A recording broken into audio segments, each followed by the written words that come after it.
Hello and welcome to another one of my videos. In this video I'm going to go over the dark art of glow plugs. Now, a lot of people don't actually know how big of a part these actually play in nitro engines. They're basically the timing of the engine along with them being able to start. So basically you attach the glow starter on, it then makes the actual element inside the glow plug glow. But what a lot of people don't know is this continues glowing when the engine is running. And this is, like I say, is the timing of the engine. Now, the range of glow plugs goes from cold to hot. And depending on what engine you've got, what fuel you use, and depends on what actual temperature you need. So, in front of me here I've got a 12 engine, which is in my little 10th scale Nitro car here.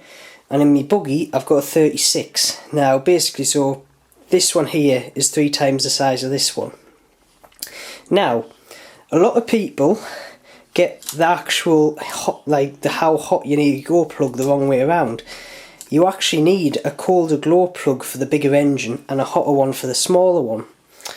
Now, the reason for this is the smaller engines can't retain heat as well as the bigger ones, so that means the glow plug actually has to sustain a higher heat, whereas in the bigger ones they don't, so you can use a colder plug. Now, the same is true with fuel. The lower the fuel percentage is in nitro, the hotter the plug. The higher the percentage, the colder the plug. So if I was using 10% in this and then I went up to, let's say, 25, I would have to no doubt change this to a colder plug. So I would have to change from like a hot to a medium hot and then change the mixtures again. And the same is true for my big one here. Now, the problems that can occur when you put the wrong glow plug in, let's say I put a hot glow plug into this R36, it'll have the effect of basically advancing the ignition, so basically igniting the fuel before the piston is at its topmost stroke. And basically what effect this has is when you put your foot down on the throttle, it'll basically just blow itself out, as in it'll just cut out. And if it's too cold of a plug, it'll bog down because it's actually not igniting the fuel quick enough. And like I say, how many people have helped basically tune their cars, and at the end of the day, it is the glow plug. The first thing I'll always check is that they're running the right glow plug. And a lot of people don't actually know what they've run. They've just went, I've got a glow plug from the model shop. And I would say 5 times out of 10, they've given them the wrong glow plug. But yeah. So, like I say, rule of thumb, the smaller the engine, the hotter the plug, the bigger the engine, the colder the plug. With the fuel content, the lower the nitro rating, hotter the plug, colder the rating, higher the rating, colder the plug.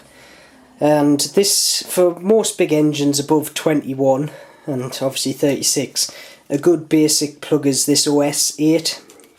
And these are the ones I actually run in all my big engines, so my Hyper here and also my Traxxas, which is in the box there waiting to be fixed because the steering's broke. But anyway, that's my quick fire guide to glow plug ratings. And what I'll do is at the end of this video I'll just stick this little picture up here, which is the OS glow plug guide or chart, which basically just gives you a nice good idea of basically what plugs you'll need for what cars. So there's that, and I will post a link to that in the description as well. So as always, keep safe and I will see